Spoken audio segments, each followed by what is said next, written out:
The Board of Education has just returned from a closed session where a deliberation regarding a recommendation for expulsion in student number 22122. The board will now take action in the disposition of this hearing. May I have a motion? I request a motion that student number 2-21-22 be expelled from the Duarte Unified School District and pursuant to Education Code 48917. Further move that the board suspend the enforcement of the expulsion order and place the student at MIT. The term of this expulsion will be for the remainder of this semester and all the next semester. There is a motion. I need a second. Second. Second motion by Dr. Finlay, second by Mrs. Carroll. All in favor? Aye. Aye. Aye. Mr. Figueroa, where is your? I'm going to abstain since I have not had a chance to look at some of the documents, and so I did have an opportunity to listen in, but for today's purpose, I'm going to abstain. Thank you, Mr. Figueroa. So 3-0, 3-0. 3-0, okay. The vote total. I'm sorry, one, yeah, 3-1. Thank you. Okay, that motion has been approved.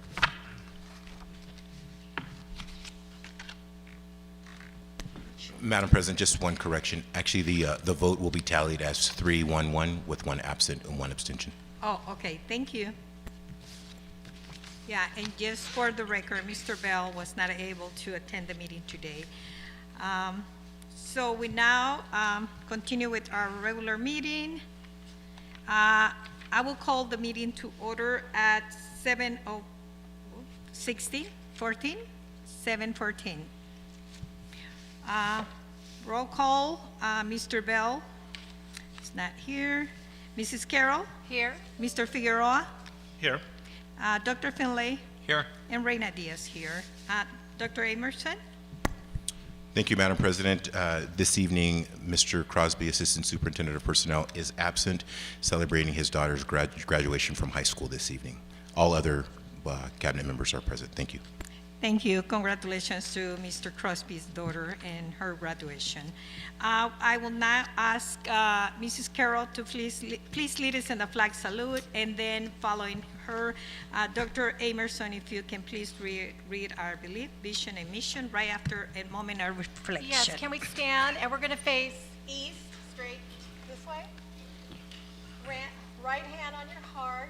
Ready, begin. I pledge allegiance to the flag of the United States of America and to the republic for which it stands, one nation, under God, indivisible, with liberty and justice for all. A moment of reflection.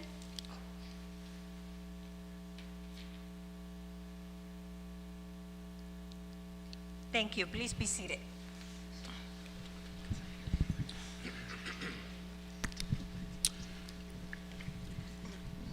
All right, I'm going to start with our beliefs.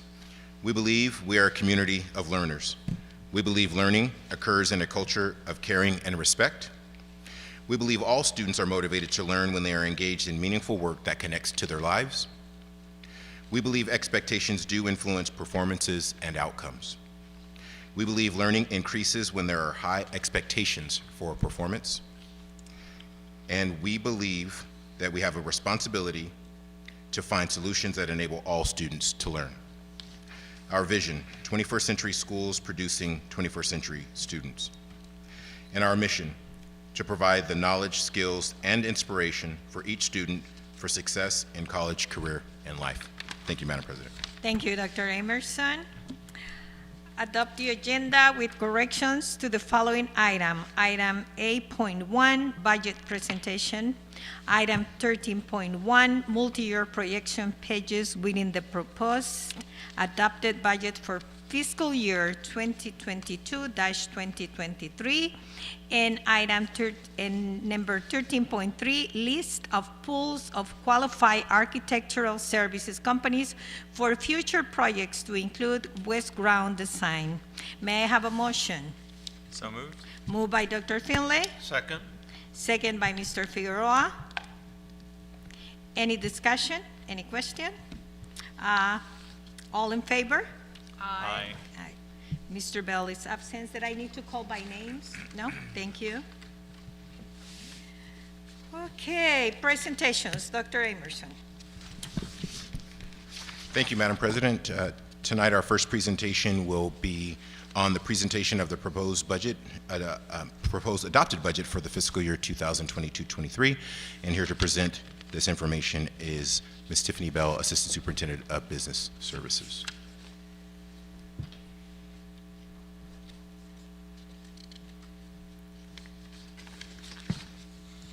Good evening, Board. Let me get some of this.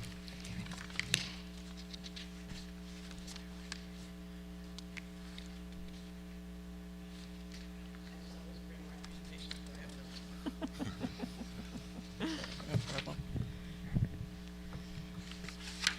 Good evening, Madam President, members of the Board. It is my honor to present to you the proposed budget for fiscal year 22-23.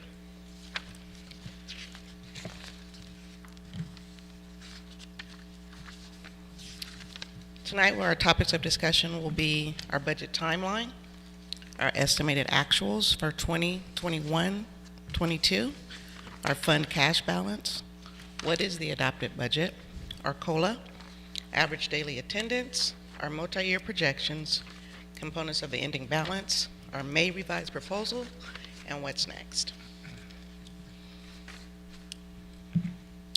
So, when I started in September, our first interim was my first meeting, and it looks really well to see we're almost at the end of this era.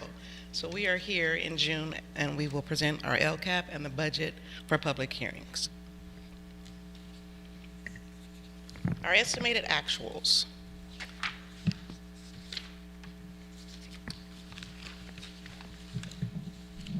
So our estimated actuals for 21-22 is a projection of revenues and expenses 3 months before the end of the closing for 21-22. So this fiscal year, our revenues were about $56 million. I'm going to average it out so we don't say every number, but our revenues is money that we take in. So about $56 million. Expenses are money that we put out, about $51 million. And this year, I'm happy to say that we had a surplus of about $5.2 million. At the end of last fiscal year, our beginning balance became $5.1 million. Our ending balance was 10.5, and our 3% of our expenditures were $1.5 million. Our leftover was $4.3 million.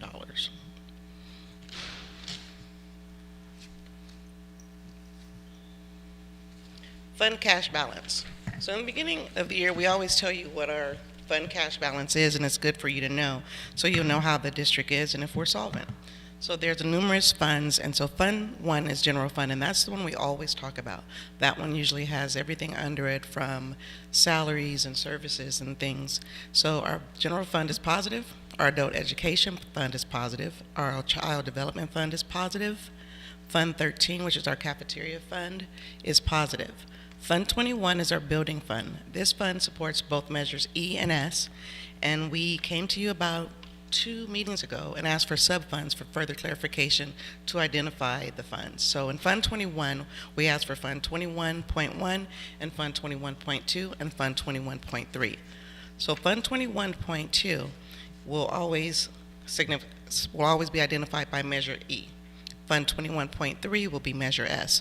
So at this time, Fund 21.1 is negative because we're reconciling the books, so we can separate them out. So at this time, it's over about $220,000, but we have to put them into the right categories.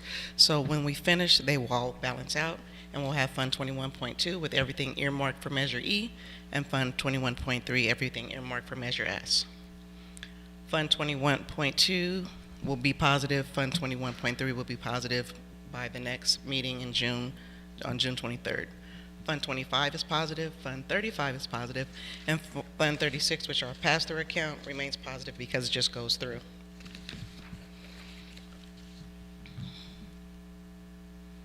So what is an adopted budget?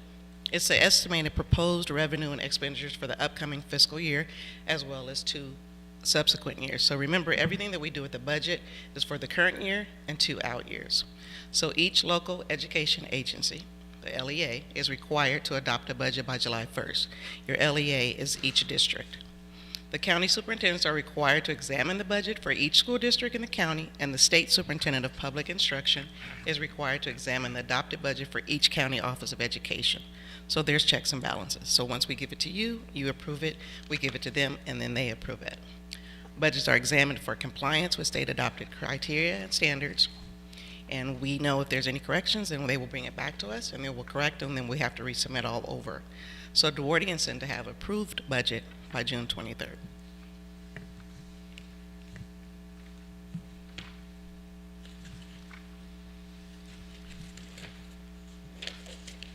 So this is one of my favorite topics, COLA. It's the talk of the town. So COLAs are a cost of living adjustment. So I've given you 4 years, 2019, 2020, 2020, 2020, 2021, 21, 22, 22, 23. And so our LCFF COLA was 3.26, 0 in 2021, 5.07 in 21, 22. And when we did the second interim in January, it was, in March, the January budget's at 5.33, but since the May revise, it has increased to 6.56. And this is the only number that we will use from the May revise because of school services says this is the number that will be there. And so we put this in this particular budget form. Your district UPC is your unduplicated pupil count.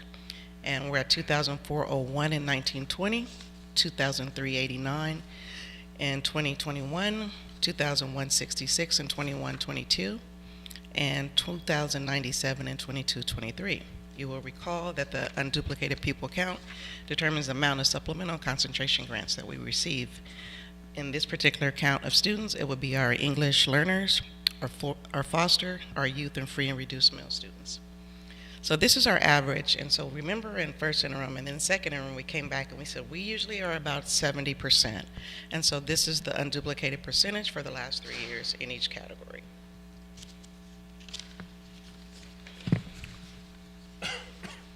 Our average daily attendance. And so as of today, this is what our schools are funded by, how many students actually attend school. So in the May revise, there's a possibility that the district will look at, let me go back. The district is considered to be in declining enrollment, and due to the hold harmless language, the funding for the fiscal year 21-22 is based on the 1920 fiscal year ADA number. At this time, we await the conclusion of the budget negotiation between the governor and the legislature to determine if we will have a different funding for ADA. And I'm crossing my fingers that the answer is yes. So this is our big numbers. This is our multi-year projection. So in the beginning, I told you that the budget looks at this year and your 2 outgoing years.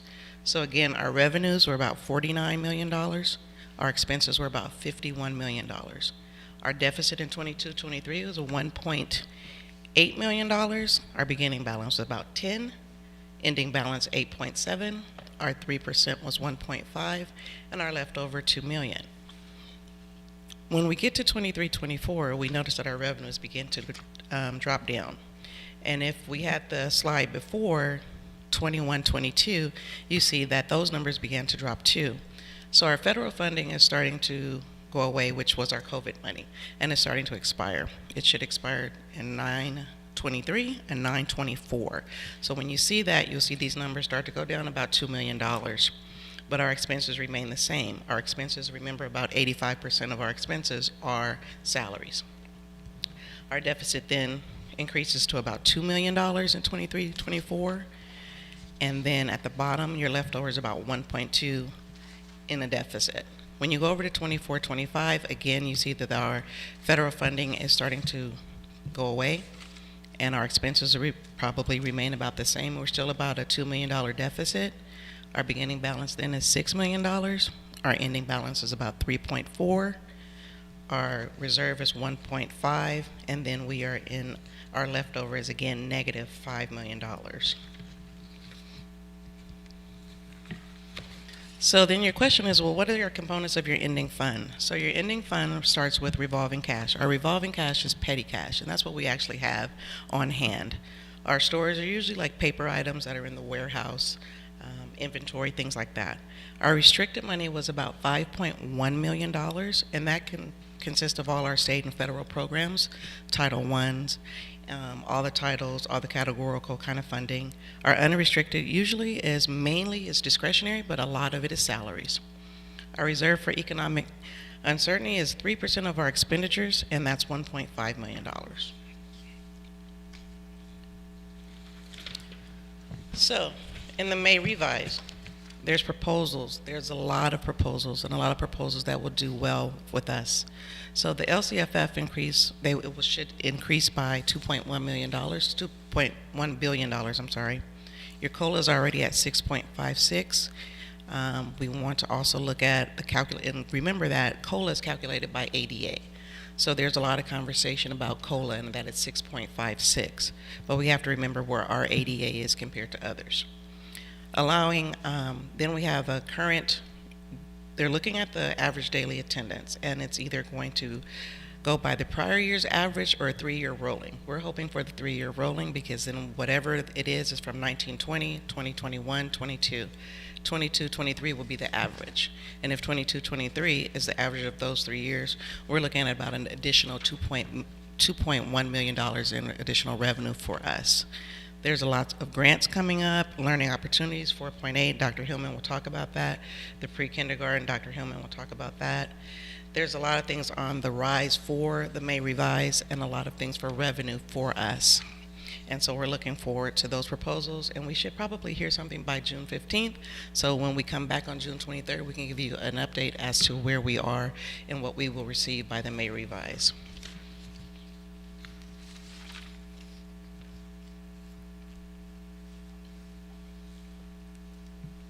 So what's next?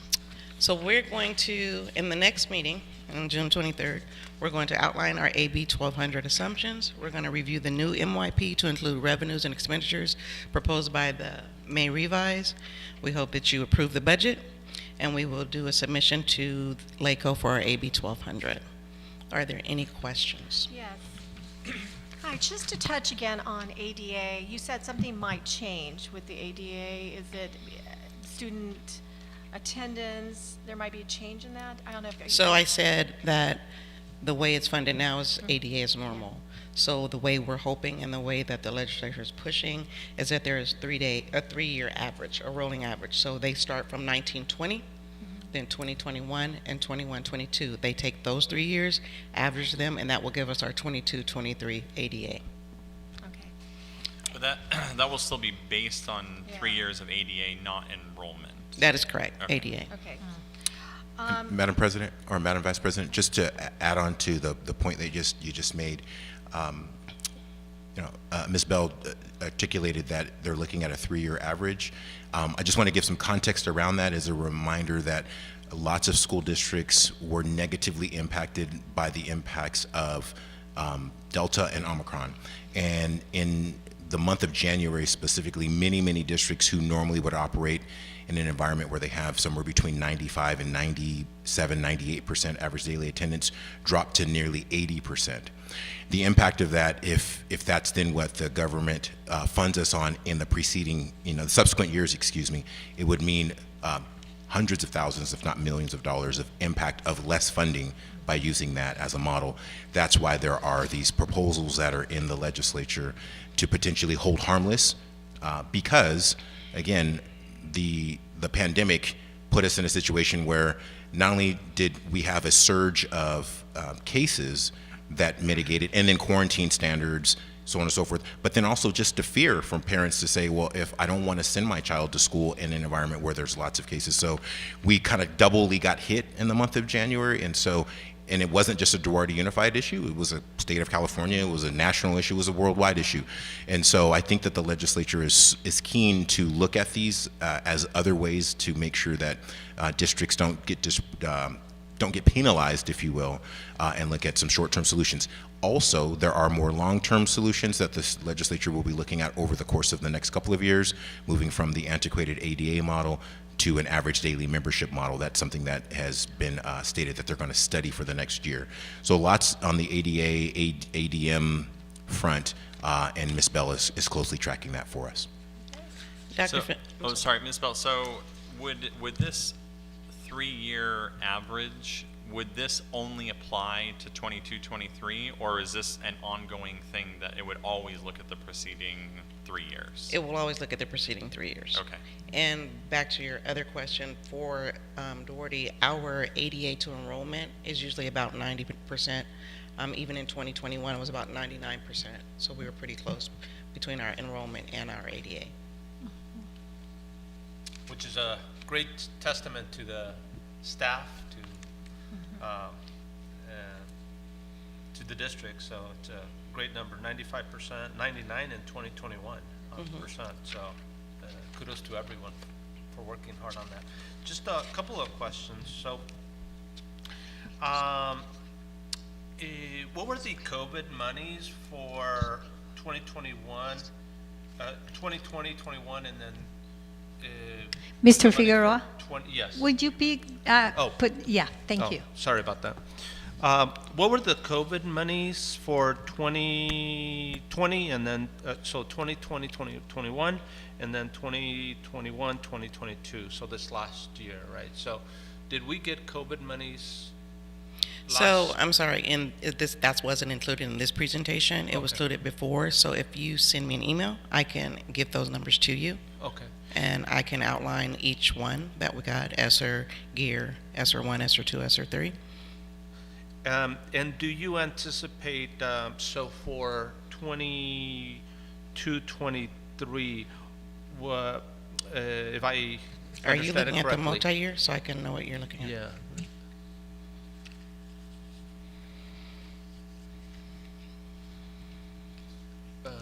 Okay, so the 49,778,000 represents some of the COVID money. Yes, sir. And then it's projected to go down. Do they know the number that is going to be projected to be granted for 2022? Oh, we have all those numbers. If that just wasn't in this particular, I can get those for you. Appreciate it, yeah. No problem. Yeah, because I think that would give us an idea of how much it's going to increase moving I'm sorry, forward, in right? the prior ones we gave you all what we did for COVID, what it was spent when we received it, how much was left. I didn't do that for this one. I can get that information That- for you. yeah. Thank you. So No to problem. kind of feed off what he was talking about, is the surplus, the deficit, the money that we have, 5,000? was that 5 part- million. 5 million with, my mouth on 5,000, sorry, 5 million. Is that due to probably some of the COVID money? Is that what we have left? It's COVID money and all the other categorical programs. Or, oh, yeah. So just because you said, I guess on page estimate actuals, there was we had like an extra 5 million or something in there. So I was That's curious. correct. Okay. And then on the multi-year budget projection assumptions, is it correct that the 22-23 does include the COLA for this year, but then the 2 out years do not include COLA because we don't know what that is yet? That is correct. Okay. If there is no other question, do you have any other comment, Dr. Emerson? Yes, so just to put like a little bit of a fine point on this, what we presented to you all tonight is, I would say, the most conservative form and function of this budget. We do anticipate when we come back on the 23rd that Ms. Bell will present revised information, or where we will know more. We may not necessarily revise the information, but we'll know a lot more.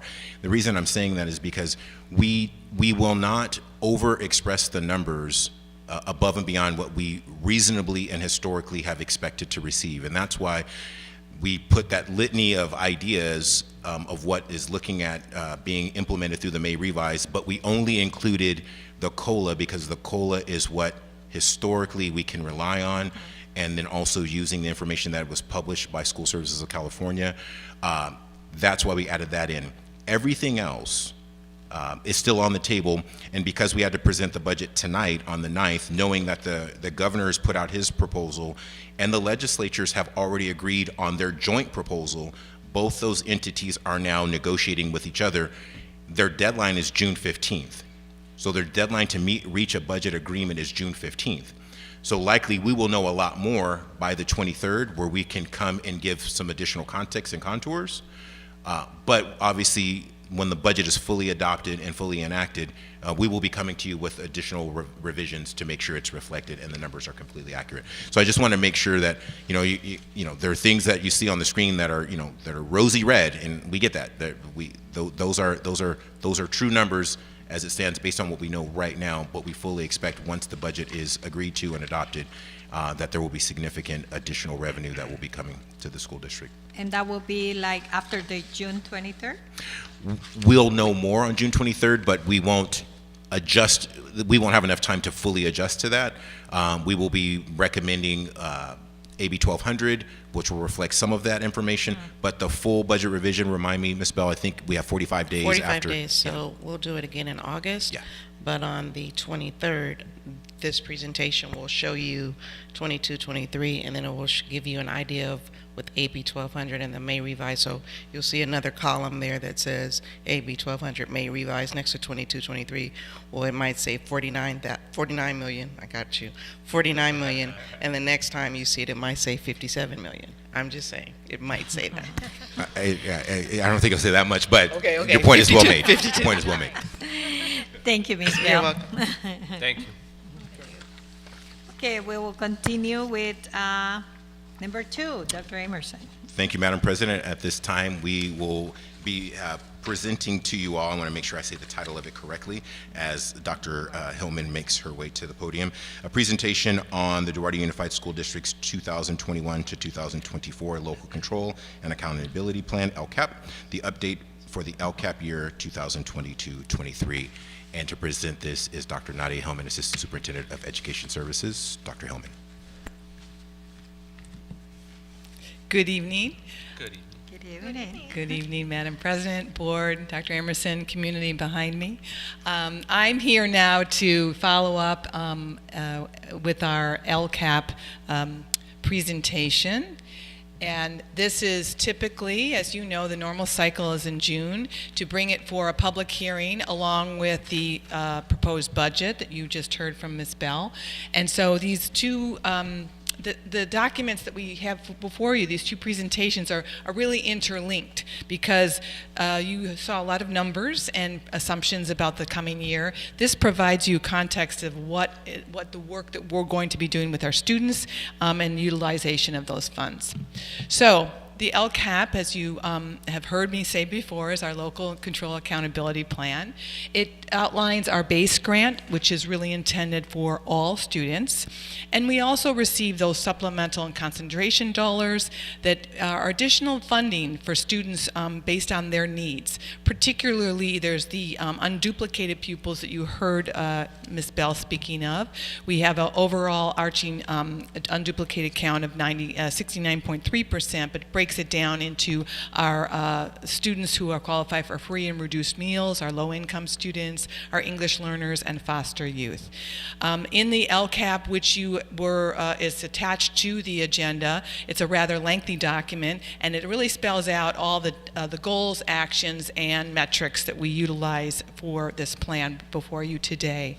So many of these things are in here. I'll just quickly summarize those 4 goals that we have organized all our work around. This was the plan that we approved last June. It's a 3-year plan, so this year is more of an update year, but we're keeping the goals the same.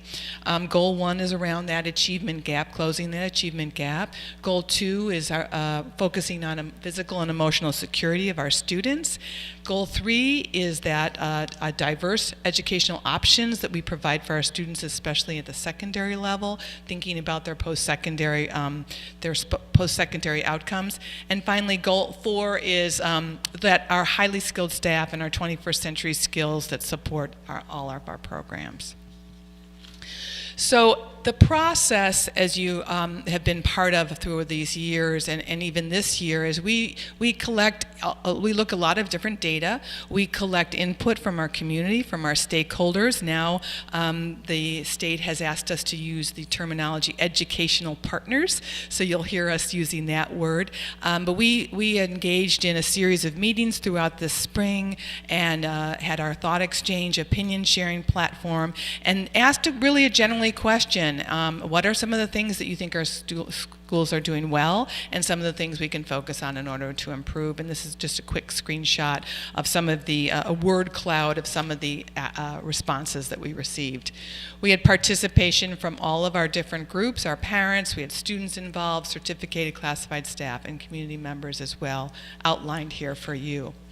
So the summary of the entire LCAP is posted on the website for you to take a look at. But I can tell you that the themes, and we look at all the thoughts, because people can put in there their ideas, their own ideas, without us prejudging what is important. And really, the number of total thoughts, our highest number was really thinking about special education. You'll see that another high number of thoughts were our educational program and assessment, sports, our health and safety. Those are just by numbers of thoughts.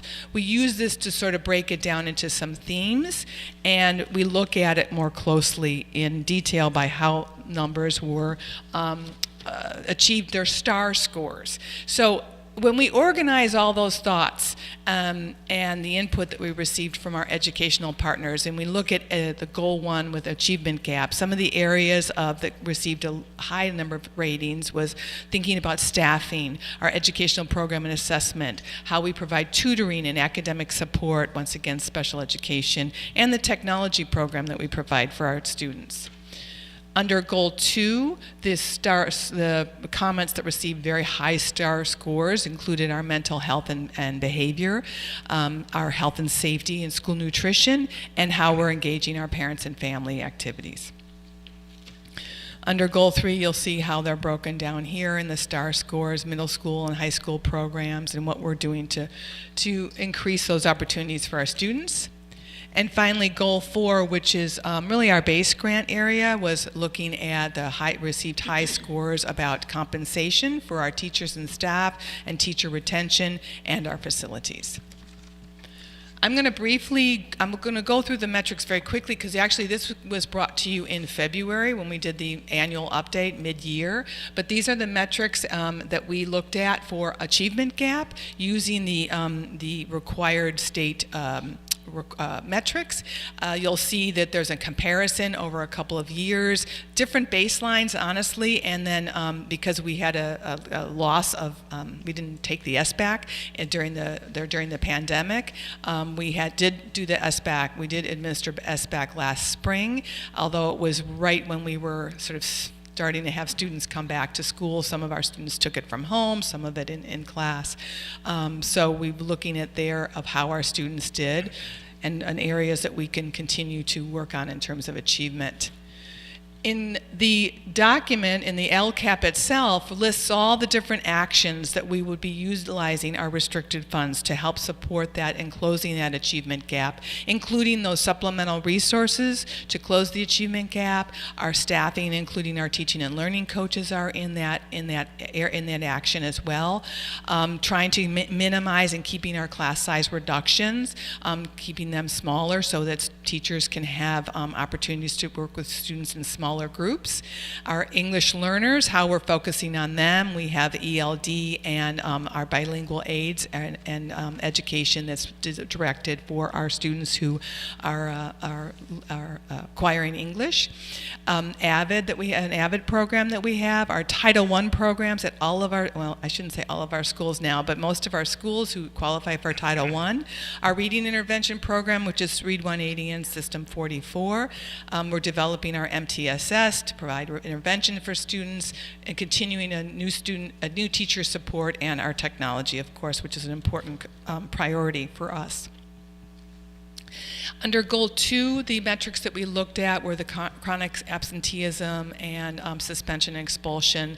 You'll see that we looked at comparing 2019 to 2021. As you know, we haven't had the California dashboard for the last couple of years, so we can't use that data particularly because the state suspended it, but they're bringing that back. So these are the raw data for you to take a look at as well. And then we do our California Healthy Kids Survey to see how our kids are feeling connected and their sense of feeling safe at school. When we look at the actions for goal number 2, those actions include our after-school program, our campus security, PBIS initiative, which has been quite a bit of work at all of our schools, attendance initiatives. Yes, it's important for ADA, but it's also important for our students to be at school. We know they do well when they're at school.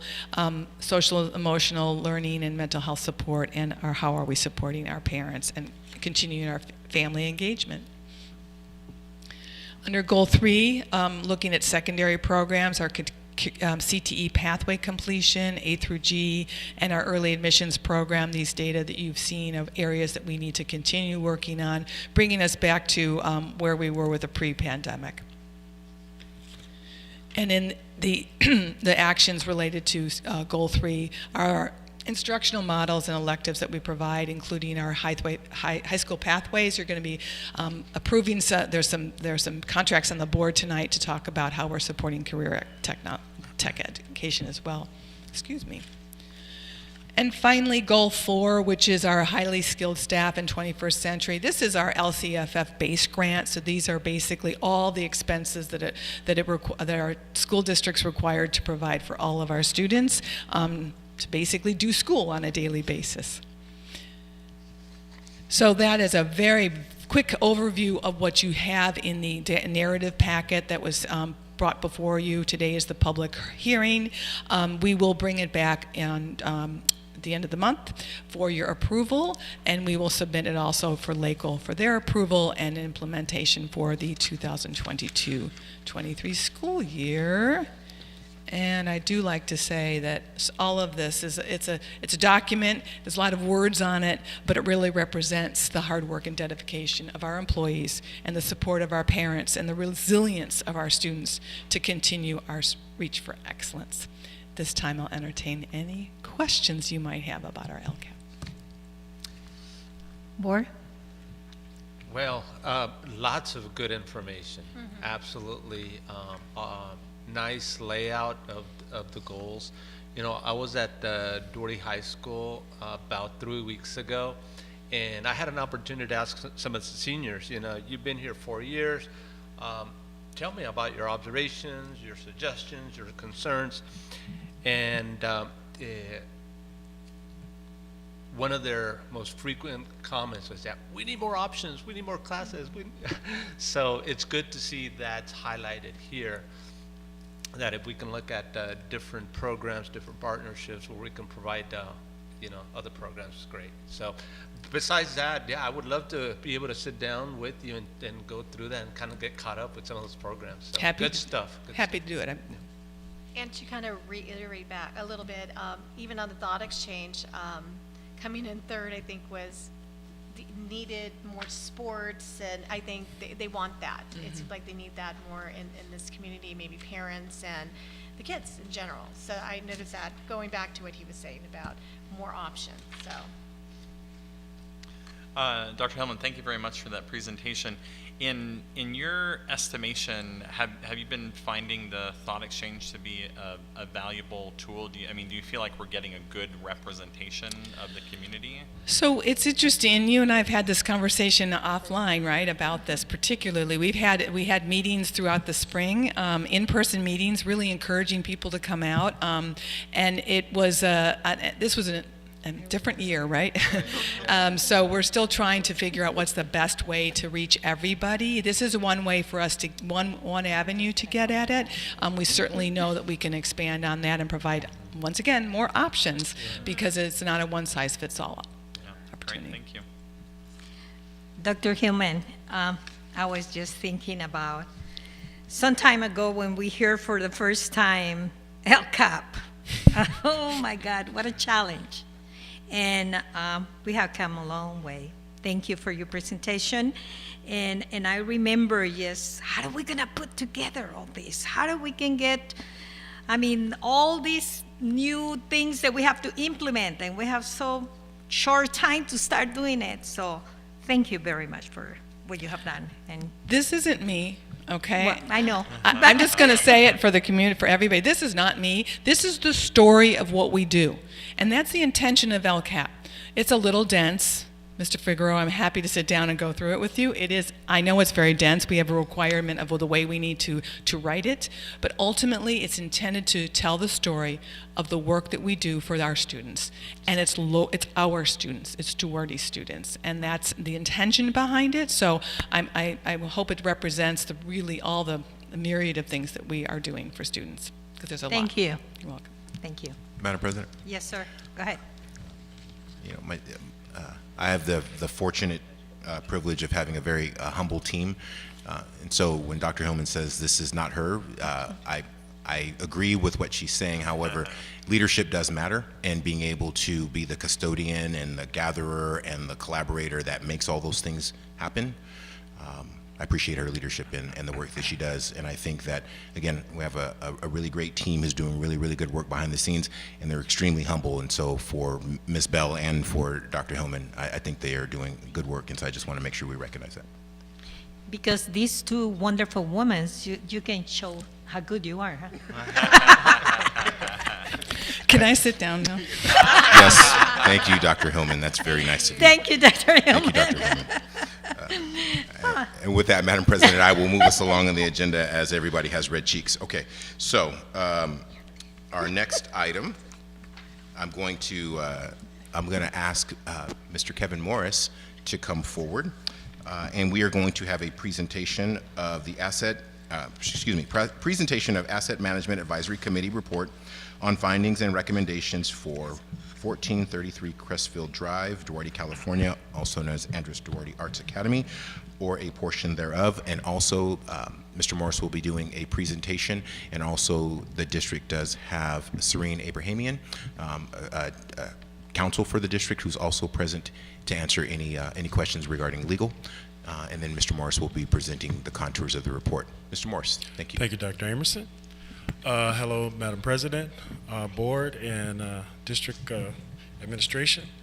Good evening. My name is Kevin Morris, and I am the proud committee member or the chair for the Duarte Unified School District's Board of Education appointed Assessment Management Advisory Committee, which was tasked at providing recommendations for the use and disposition of the 1433 Crestfield Drive, Duarte, California, or a portion thereof. The site is commonly known as Andres Duarte School, which pursuant to the board's determination in December of 2021 as slated for consolidation with other district schools at the end of the 2021-22 academic year. Tonight, I am pleased to present to the board and the Duarte community on behalf of the advisory committee the Assessment Management Advisory Committee report, which includes findings and recommendations regarding use and disposition of the school site after consolidation occurs. The committee met 4 times from May 3rd through May 23rd, 2022. The meetings were conducted pursuant to the Brown Act and were open to the public.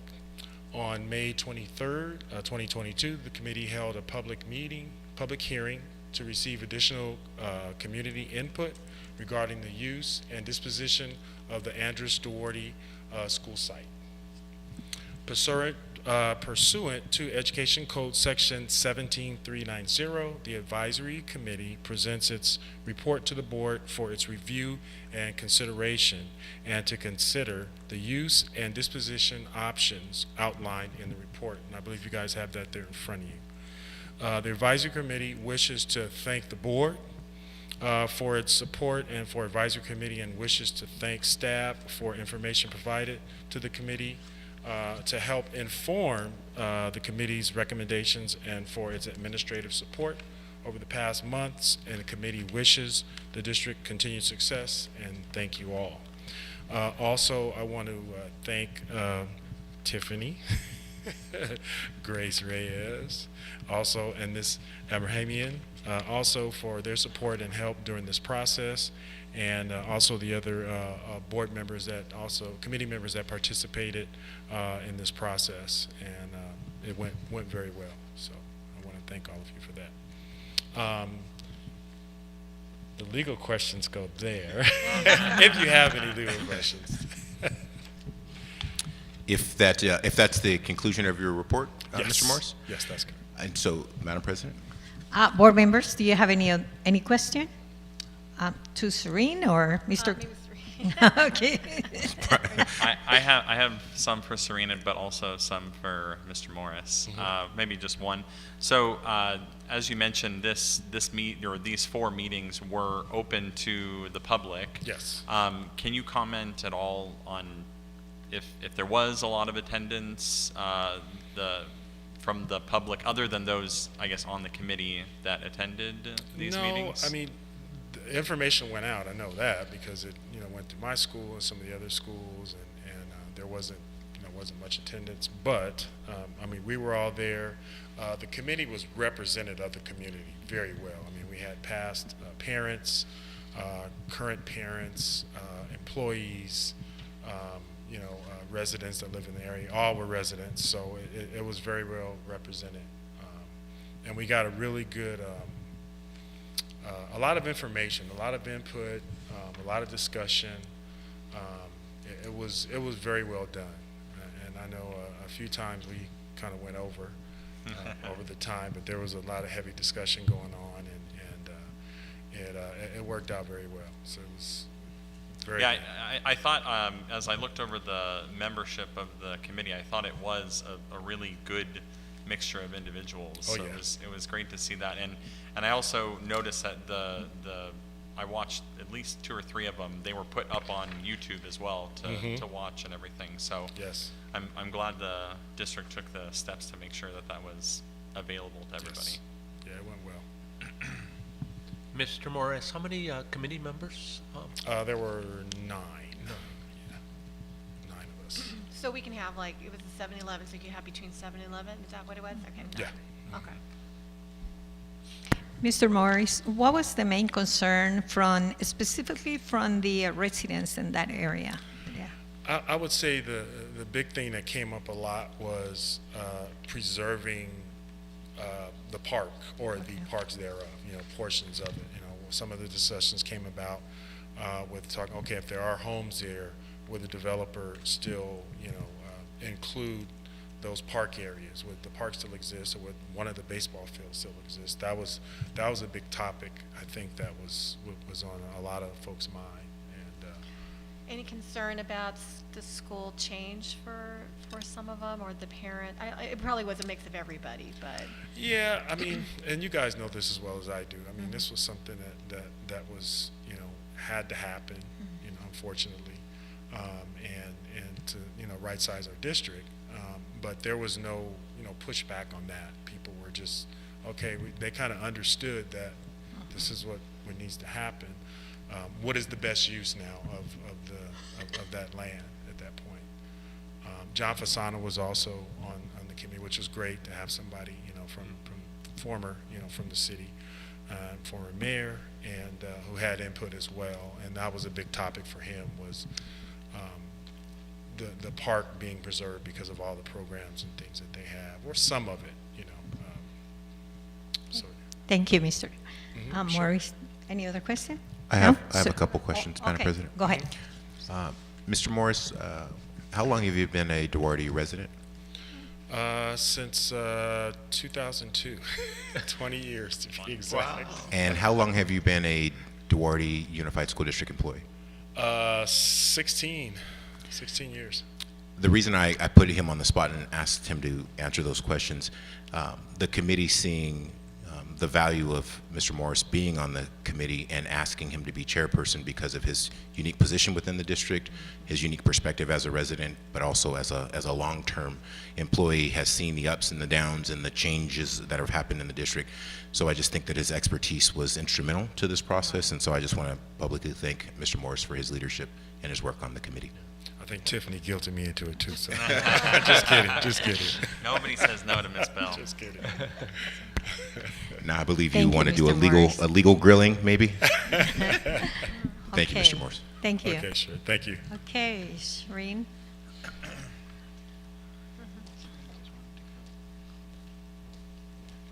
Good evening, board members. Thank you for having me.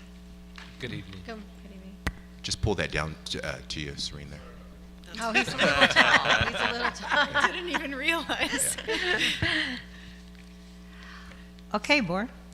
So, just maybe just to explain a couple for the ones that are listening. So there's different options that were talked about, like the selling of the property or the leasing of a property, and a little bit of, I guess, I don't know, the leasing over what are the benefits, basically, on maybe both of those options? So I think, as you can see in the report, the valuations for sale and lease were provided. The committee was really careful about providing recommendations to the board that aligned with what was discussed as far as hopefully being able to bring in continuing revenue and a revenue stream to the district, but also to give the board the opportunity to explore sale, lease, and then if those options weren't, necessarily things that were attractive right off the bat, provide more information, give staff the opportunity to go back and do a little more homework and bring that information back. So I think just to give flexibility to as far as next steps for the board to take. Okay, Dr. Finley. Yes, so it seems like there is, if we were to go, I guess the sale or lease route, there's a public offering and then a private offering. Is that correct? And the public one has to happen first? So if you were to follow the surplus steps, which is what some of the recommendations cover, you would, as a board, deem the property surplus, and that would put a number of steps into motion. So the first thing would be the public offering, where the property is offered to, and because a portion of the property is recreational, and of course there's a question about how much of it gets surplused, and whether or not the recreational parts of it are included. There would be an offering to recreational agencies, but then also other public agencies pursuant to the Education Code and Government Code. So they essentially get a right of first refusal. It's not that simple, but that's really, you have an opportunity to negotiate with them first. And then if there are no, the district, of course, and the board has the option of either accepting those offers or not. And if the board chooses not to, then you move to the next step, which is the formal bidding process. But all of that you can also seek a waiver from. So you can, as a board, you can make the determination and give district staff authorization to pursue a waiver of those steps. And then there are also other alternatives and other options when it comes to long-term leasing. You do not have to pursue a surplus process. There is, along the lines of what as you're familiar with, the joint occupancy statutes under the Education Code that also allow for long-term leasing. That's also a very open and transparent process, and everything would come back to the board every step of the way. So there are other options, which is why I think there in the recommendations you see that there's some flexibility built into what the board should consider and what they can, and the recommendations relating to sale or lease. All right, and there was mention of for sale or lease to the highest bidder. Are we under any sort of legal obligation to sell or lease to the highest bidder? If we feel that the community is like, we don't want establishment X there, we'd rather have establishment Y there? So what's beneficial about, and if you go through, and I think what you're referring to is the public bidding process, in the resolution that authorizes or sets the parameters for the public bidding, the board can also set other parameters, right? It doesn't have to be only price. There can be other factors that would be considered, and including, of course, to the highest bidder. Right. So if a group met that criteria, of course, the board would consider that. You're not mandated to sell or lease to the highest bidder, but it's obviously one of the criteria that you would consider. Okay, and then one other quick question, just with the Exhibit A in this document, which is an aerial view of the property, the location of MIT and the location of Andrews Duarte Arts Academy are not contiguous. Is there any sort of rule that states that those have to be, I mean, if there were a sale or a lease, do those have to remain separated, or can, you know, if we wanted to still maintain an equal proportion of recreational areas, does it have to stay the same shape it is right now, or it can be modified? No, and I think that also, again, going back to this theme of flexibility, that's why, and I think if you read the recommendations and how they were drafted, it was really to give, again, the board flexibility as far as maintaining the recreational facilities, but being able to hopefully work around a footprint that would assist in the development of the property as well, right? We don't want to somehow hold ourselves down and not be able to work with a developer who thinks there's maybe a different way that it can be laid out that's more efficient. Okay. So same for where the programs would be situated if they were to be maintained on the site. Okay, thank you. Okay, Mr. Figueroa, do you have any question? No, I don't. Okay. Dr. Emerson, any other comment? Yes, just one concluding comment. The board has heard the presentation, preliminary presentation tonight. You're receiving the report for information.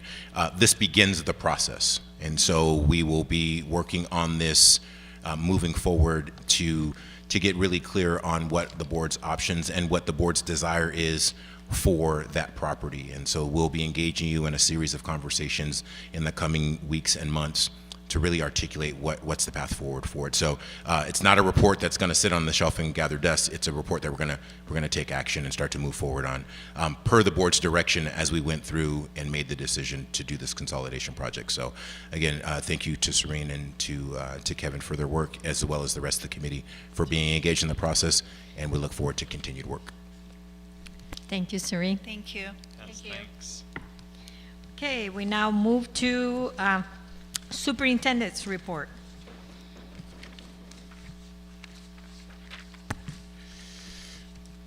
Thank you, Madam President. So just wanted to do a couple of quick updates.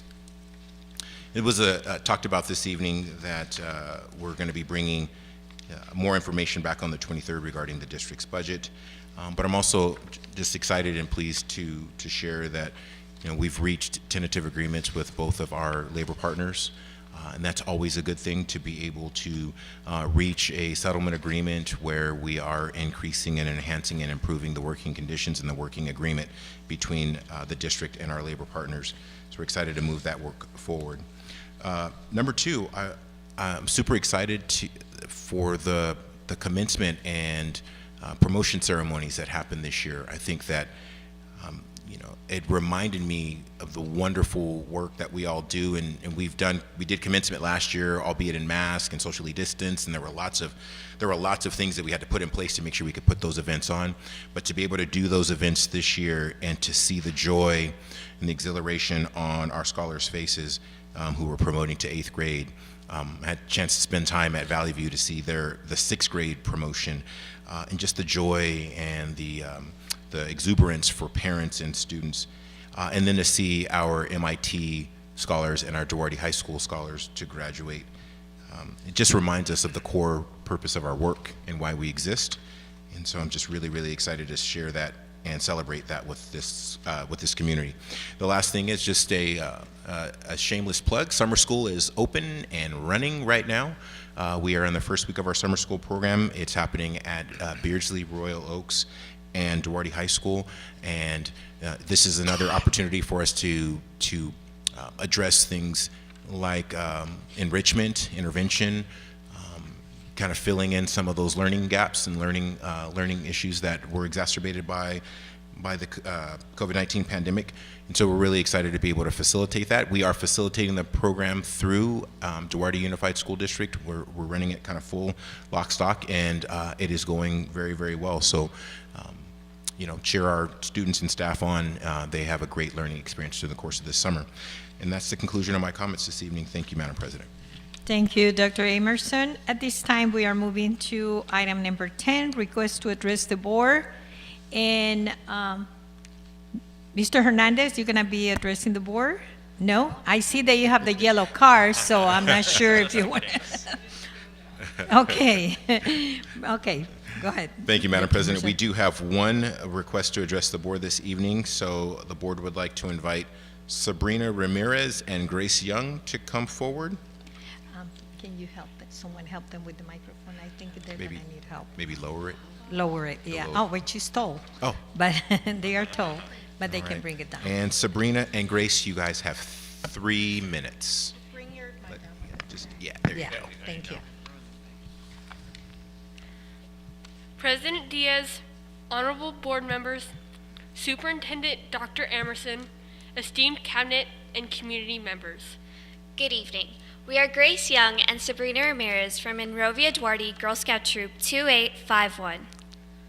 We are currently working towards earning our silver award by having a bill authored that will allow women to purchase menstrual products using SNAP CalFresh benefits. We cannot do this without your support. Having this bill passed would provide assistance to women and families who experience period poverty by removing the extra expense. It is truly unsettling to know that even though a woman's period is caused by her natural physiology, menstrual products are still treated as a luxury and not a necessity to daily living. Pushing for this bill to be authored is important to us because it ensures that women in this program will never have to make a choice between proper period protection and food. This should matter to you because women are generally paid less, yet their basic necessities are charged as an extravagance. Forcing them to choose between many essentials, such as food, transportation, and rent, because a system designed to help them did not take into account their period. Did you know 1 in 5 students in the U.S. don't have easy access to feminine hygiene products and have admitted to missing school days because of period poverty? We can see this bill needs to be authored to make the SNAP CalFresh program more equitable and to ensure that women never have to choose between necessities nor be penalized for their anatomy. We are here tonight to ask you that you write a letter to support a bill being authored which allows women to purchase menstrual products using CalFresh benefits. I would just like to clarify something, that we are asking for a symbolic letter of support, and that by giving us this letter, you are not supporting a bill, but the work that we are doing to spread awareness to the issue of period poverty. Thank you for your time. Thank you for your time. Thank you very much. You have made me almost cry. And as you see, and you mentioned and addressed me as President Diaz. President Diaz was born in San Salvador, El Salvador. And what I'm going to share with you is moved by the love and kindness that you show for other people that you will never meet in your life. And what I want to share is that I was a little girl, 9 years old. And I remember going to my mom and telling her that I had my first period. And my mom say, we have all rags, and you're gonna cut little pieces. And there is this empty can where you're gonna throw everything in there with water, and at night, when no one is looking at you, you can wash them and use it next time, next day. I am 65 now, so you bring memories to me that were, at that time, were something that I didn't know what it was. But now, I know how painful it is. Thank you for what you're doing. Thank you for reminding me the responsibility that we have among other women that need our support. Thank you for being brave to come up here and wait for about an hour to speak to us. It showed me that the Girl Scouts are an amazing organization that are preparing wonderful women for the future. Thank you for being here tonight. Have a wonderful weekend. Thank you. And we also have a template for a letter of support that we would like to give to you guys. I'd be happy to accept that. Okay, we're happy to do that. Thank you.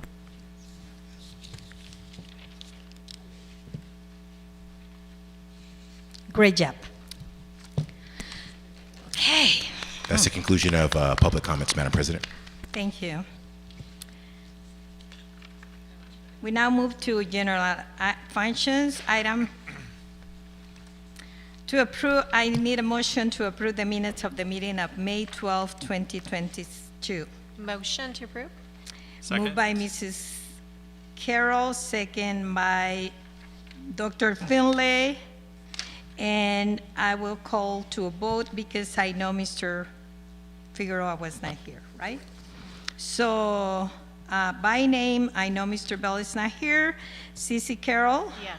And Figueroa is no, because he was not here. Dr. Finlay? Yes. Yes. And Mrs. Diaz, yes. Thank you. The minutes has been approved. The next item of business is the adoption of the consent calendar. Does anyone want to remove any item for separate discussion or action? Okay.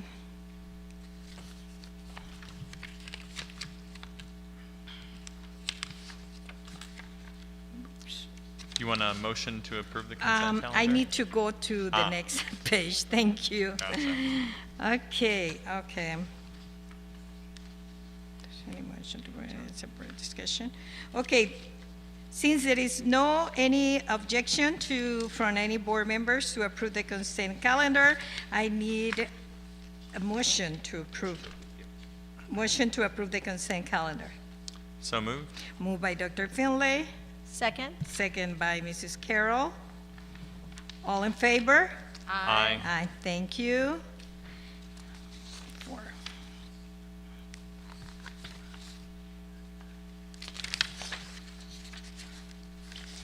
Okay.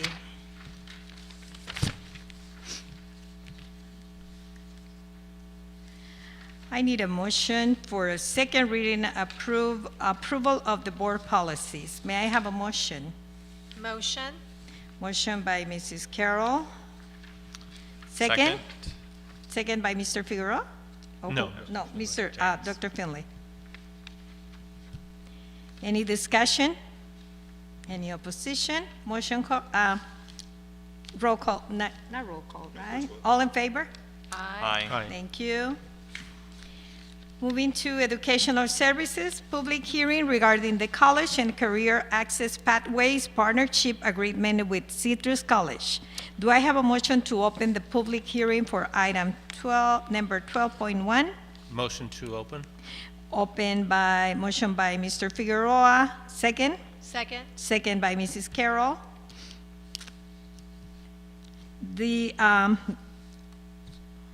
All in favor? Aye. Aye.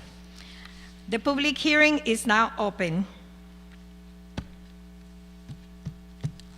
Since I don't see anyone approaching for the public hearing, so do I have a motion to close the public hearing? So moved.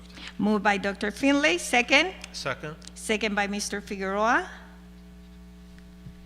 All in favor to close the public hearing? Aye. Aye. Thank you. Okay, number 2, College and Career Access Pathway Partnership Agreement Renewal with Citrus College for Early College Program at Duarte High. May I have a motion? Motion? Motion by Mrs. Carroll. Second? Second. Second by Mr. Figueroa. Any discussion? Any questions? How long have we had this Citrus College pathway. This, Dr. Hillman, you remember the exact year we started? or approximately? Approximately. I don't have the exact, it's been quite a long time. It's been over, I want to say in the vicinity of 10 years. Since I've been here, we now have the 4-year cohort as well as the 2-year cohort. So it's been a program that has been very successful, and we're real proud of our students who've gone through it. And since we're talking about this, Nadia, Ms. Hillman, so exactly, how long, I mean, when it comes to the years, we have a 4-year. Technically, do most schools have an early college of 4 years? We have traditionally have been one of the only 4-year degree-bearing programs in the immediate area, in the entire valley. There are other community colleges that are trying to expand this program, but we were definitely the first one. Okay, so we're definitely lucky on that one. Thank you. Thank you. I just want to share that I remember Dr. Perry at Citrus College. She bragged so much about Duarte being the first school district on this pathway. And I mean, everywhere that I saw her, I go, she will say, Reina, you were first. You were number one. And so it is good that we're still helping our students to go this way. It's amazing. Just, Mrs. Diaz, just Yes. to point out a little bit of time reference, it was part of the 2020 vision that we worked on during that reflection, time of reflection. So we developed the 4 focus areas, and the early college program was part of that 2020 vision.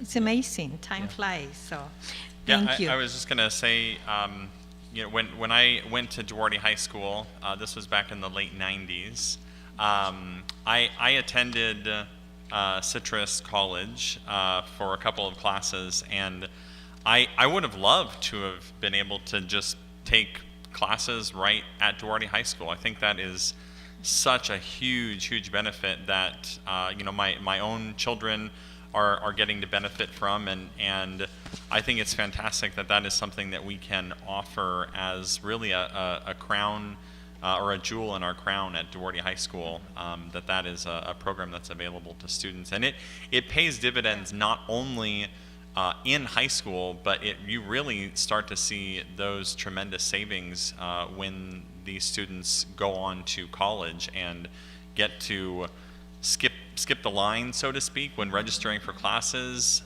get to skip about 50% of their student loans. It really is something that propels them forward and is a great asset in our community. Yes, thank you. Okay, all in favor? Aye. Aye. Thank you. Okay, item number 3 here. Revise the 2021-2022 single plan for student achievement. May I have a motion? Motion. Motion by Mrs. Carroll, Second. second by Mr. Figueroa. Any discussion? All in favor? Aye. Thank you. Okay, public hearing, proposed adopt budget for fiscal year 2022-2023, including a review of reserves and compliance with Education Code for 2127A2B and B. Do I have a motion to open the public hearing for item 13.1? So moved. Moved by Dr. Finlay, Second. second by Mr. Figueroa. All in favor? Aye. Aye. The public hearing is now open. Since no one interested in coming to speak about the proposed adopted budget, do I have a motion to close the public hearing? Motion to close? Motion by Mrs. Carroll, second. Second. Second by Dr. Finlay. All in favor? Aye. Aye. Thank you.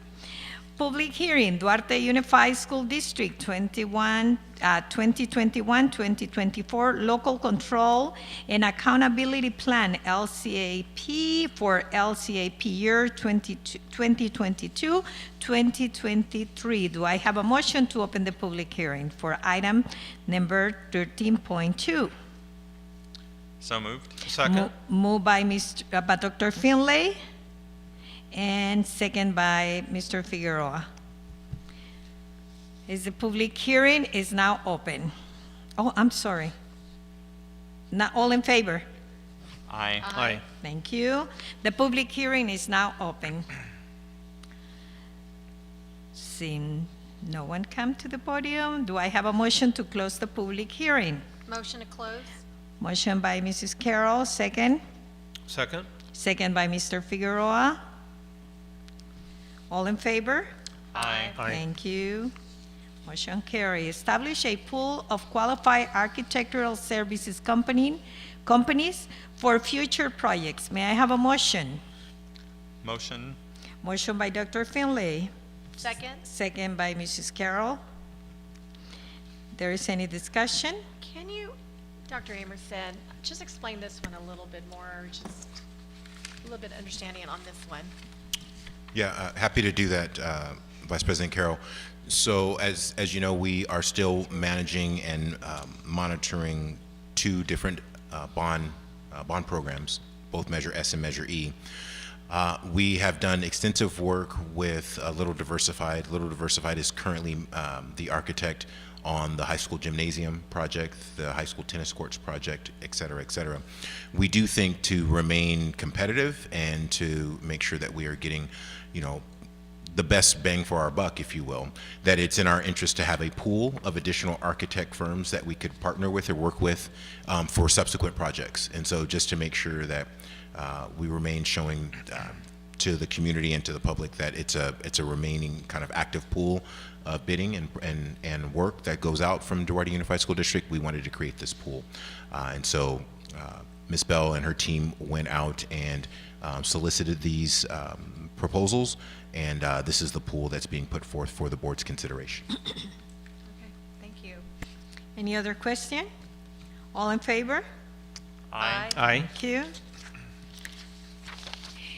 And before we go to this last one, it will be just for information, but I'd like to take the time to acknowledge our dear friend, Mr. John Fasana, former board member, and I don't know how many times mayor of the city of Duarte. Welcome and thank you for being here tonight.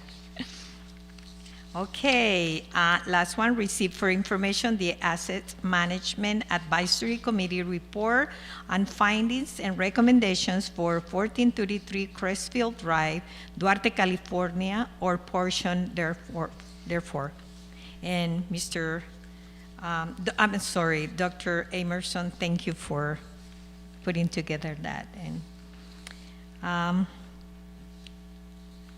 this will take us to non-agendized items by board members and superintendent for discussion only. So I will start with Mr. Figueroa. Thank you, Mrs. Diaz. I appreciate it. I'm excited to be here this evening.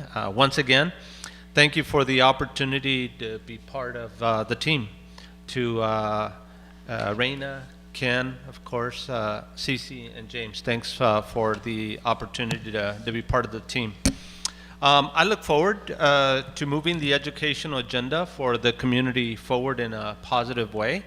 Throughout my career in the community and on the board, I've had lessons learned and some misses. I think I'm better for those lessons, and also developed long-standing relationships throughout the community with city leaders, educational leaders. So I look forward to kind of leveraging those relationships and again moving the educational agenda for our community.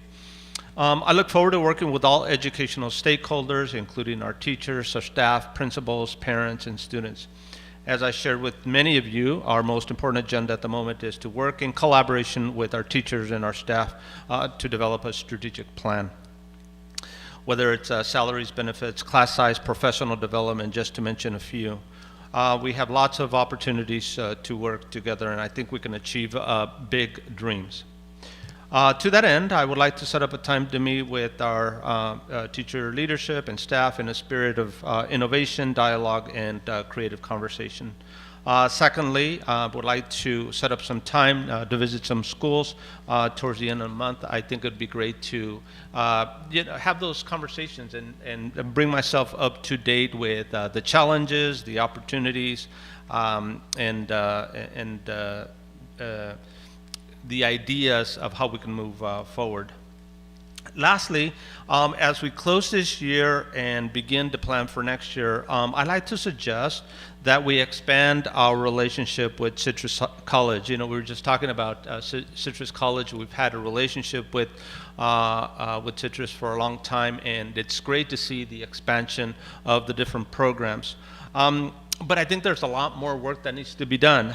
I've spoken with and met with Cheryl Alexander, who is our Citrus College Board trustee, about organizing Duarte Community Day. So I'm not sure about the process of the people, but if we can continue to bridge that conversation with Dr. Schultz, that would be great. I think it would be an opportunity to take our parents and our students and really make that experience real and relevant. Again, they have a lot of programs over there. Lastly, as we close this evening, I would, after everybody has had their opportunity to share their closing comments, I would like to take an additional moment of silence, of reflection as we think about all of the school incidents over this last year, and I think our kids are scared, our teachers are concerned, and I think it's a good opportunity to remind ourselves that we have a responsibility to our kids, to our teachers, to keep them safe, and I think it'll be a good opportunity to do that in a moment of whether it's reflection, whether it's prayer. I would like to be able to do that this evening. Thank you, Mr. Figueroa. Dr. Finley. Yes, thank you very much, Madam President. We just this week, it felt a little bit like deja vu entering into this building this evening, since we did it just 2 days ago, as we were making a selection to fill the vacancy on the board. And I think we made a great selection in Mr. Figueroa. And I also just want to say publicly again how great a pool of individuals we really did have to select from. It was a very, very difficult decision, but it really made me very proud of our community to see that there were so many very, very well qualified individuals that sought this appointment.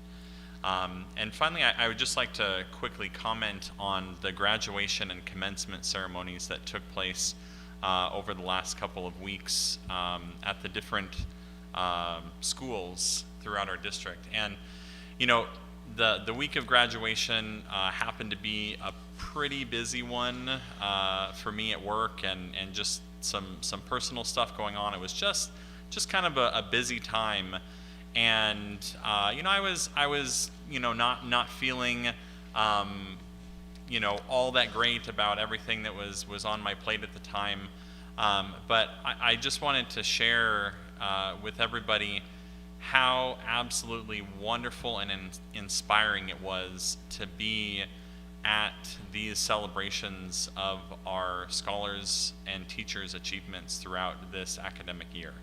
And to see, especially at the commencement and graduation ceremonies for MIT and for Duarte High School, to see how excited and animated these scholars were for finishing strong at their respective schools, and to see and feel the energy that came from them as they begin to think about what's next in their own lives. It was a great reminder to me of how important the work is that this district does. And I'm incredibly grateful to be a part of that. And I'm grateful to get to work with individuals that have that same vision and have that same drive and determination to make it so our scholars believe in themselves and believe in the future, that great things are yet to come. And so anyway, I say all that just to say it was a tremendous pickup for me that entire week, and just congratulations to the DUSD staff and teachers, everybody that played a role in getting the students across the finish line. It was really an inspiration, so thank you. Thank you, Dr. Finley. Mrs. Carroll. Thank you, Madam President. I'm going to echo a lot what James and his sentiments about the commencements, and on top of reflect what Dr. Emerson too. That was a really busy week. I think 4 days. Well, I'd say every day that week there was a graduation, or I know that, or a graduation, or a scholarship award. That was, I think, on Monday before the graduations. But they were all it was busy, but I was very impressed this year with our graduations. There were moments that, I'm going to go a little bit more on the feely soft side and stuff. Just moments like the jazz band for the DHS. I really don't think a lot of kids, they don't go to a lot of the concerts, but I think they were really impressed with the kid on, the jazz band and the drummer. Amazing. It felt like a 1940s, it was definitely a jazz piece, but it was great. And I'm going to say also to there's a choir that was singing that, and there was a moment where the brother of the Kenrick, or I don't know his name, but he pushed him to go to the mic, and everybody applauded, and that was at the high school graduation.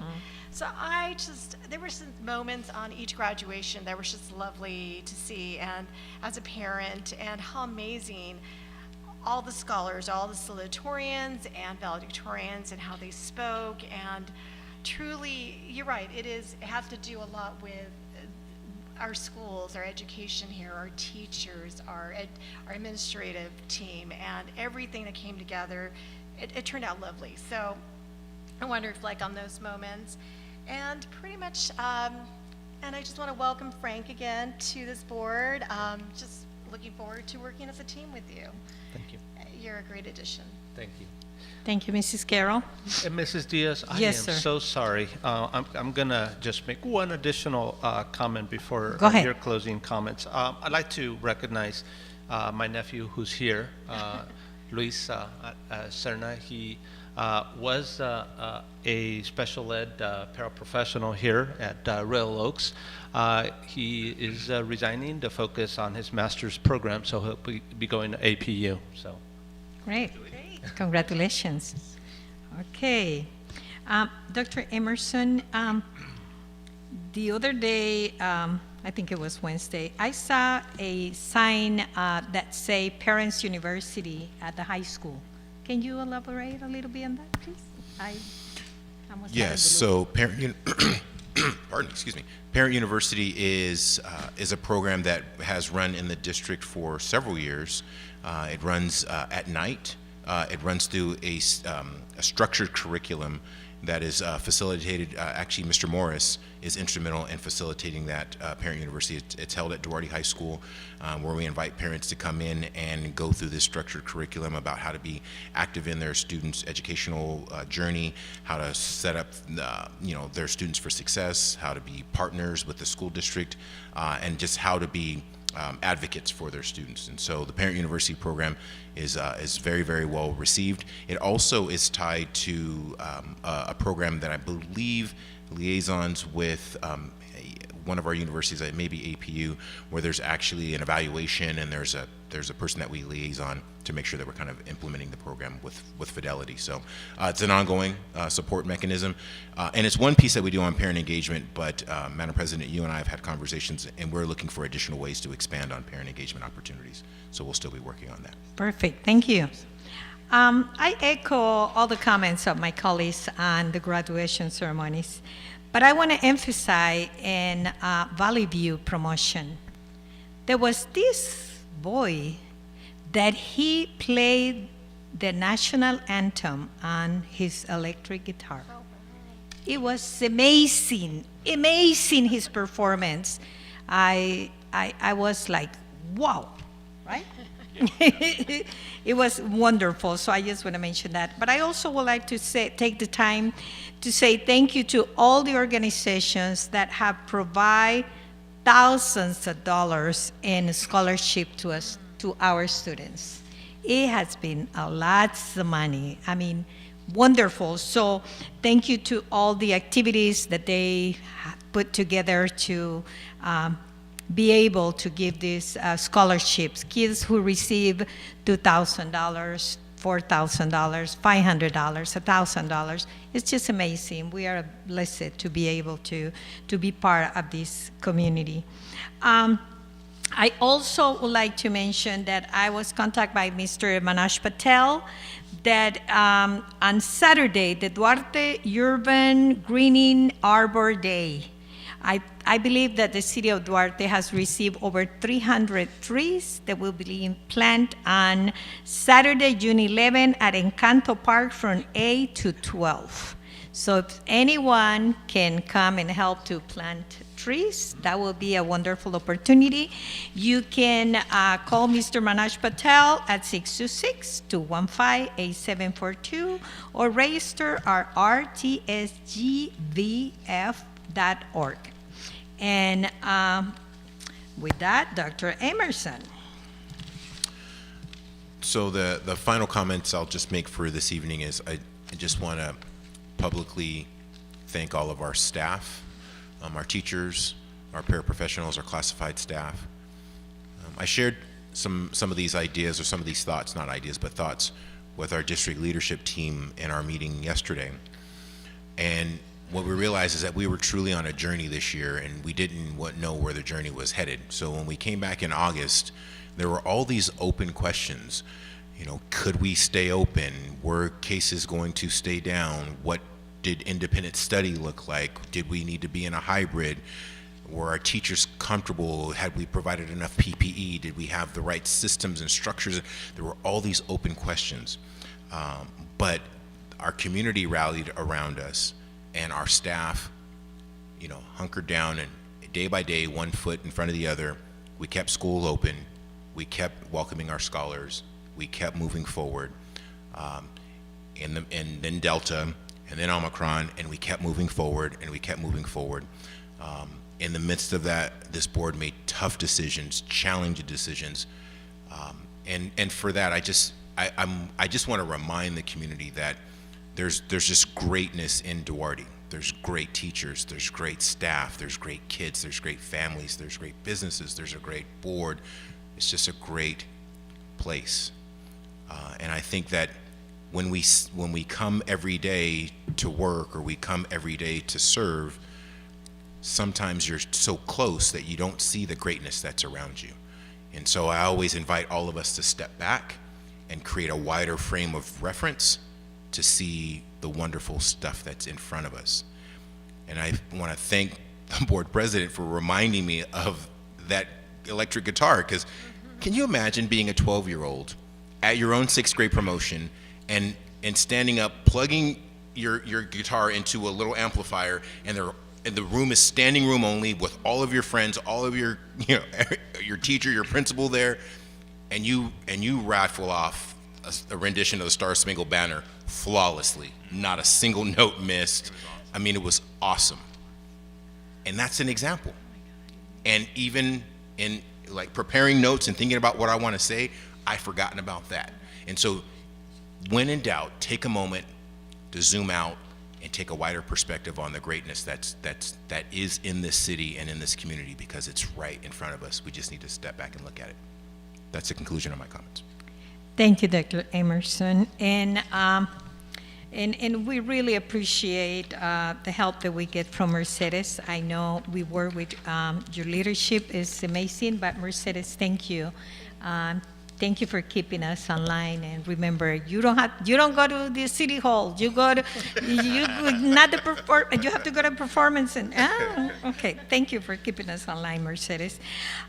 With that, I'm going to ask for a moment of reflection as the request for Mr. Figueroa in memory of all those kids and the families that are going through that terrible pain. And I cannot imagine a parent who bring her kid or his kid to school knowing that that kid is going to be safe at school. And so just to have a moment of reflection at this moment.